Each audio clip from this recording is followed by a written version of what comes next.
Welcome to the in front of me Motorola Edge 30 Ultra, and I'll show you how to activate Hey Google of Google Assistant feature on this device.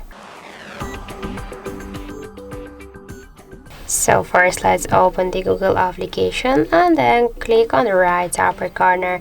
After that, tap here to the settings and tap to voice section. After that, click to the voice match, and then you'll see here the Google Hey Google feature.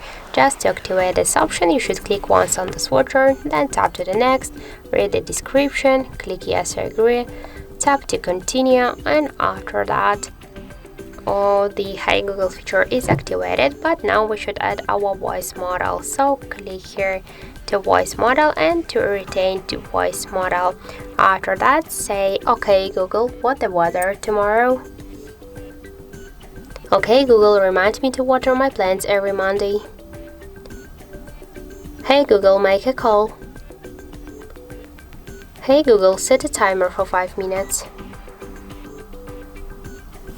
Now just tap here to finish, and one will just say hey Google, okay Google. We can see that this feature is successfully activated.